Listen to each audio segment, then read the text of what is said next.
Good morning, this is Sakis Paraskevov, Senior Fundamental Analyst at IronFX, bringing you the morning comment for the 19th of August.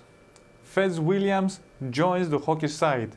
The dollar's retreat was halted yesterday following some remarks by San Francisco Fed President John Williams that he would like to get back to a pace of gradual rate increases, preferably sooner rather than later.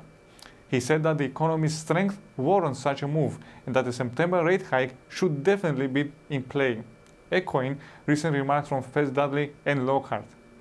These comments came after the rather dovish FOMC July minutes, where most officials appear skeptical to commit to anything until more data validate a rate move, which seems not to be warranted by the overall mixed US data recently.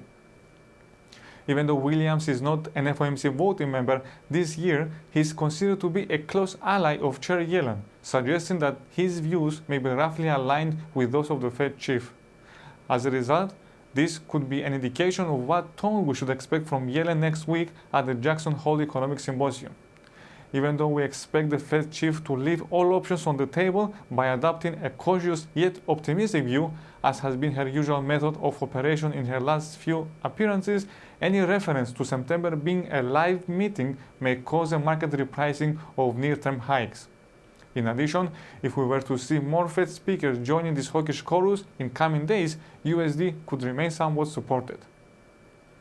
As for today, during the European day, we have a relatively light calendar in terms of economic releases. Germany's PPI for July is expected to show that the producer prices continue their fall, albeit at a slower pace than previously.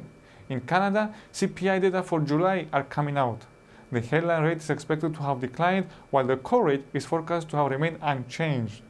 This suggests that the discrepancy between the two figures may be due to the fluctuations in the prices of volatile items such as energy and fresh food. However, we see the risk as tilted to the downside for the core rate as well, considering the IV PMI for the month, where the price index declined but remains safely within the expansionary area. Following the abysmal employment report for July, a potential slide in the nation's inflation rate could lead the Bank of Canada to abandon its sanguine tone on the economy, which could curb some of the Canadian dollar's recent gains. The nation's retail sales for July are also coming out, and expectations are for an acceleration from previously. For more information, including technical analysis, please read the full comment on IronFX.com or download our app and get all the information you need to trade. Also, you can follow us on Twitter, like us on Facebook, subscribe to our YouTube channel, or circle us on Google Plus to get more trading ideas. This is Sakis Paraskevov, Senior Fundamental Analyst at IronFX, wishing you solid trading.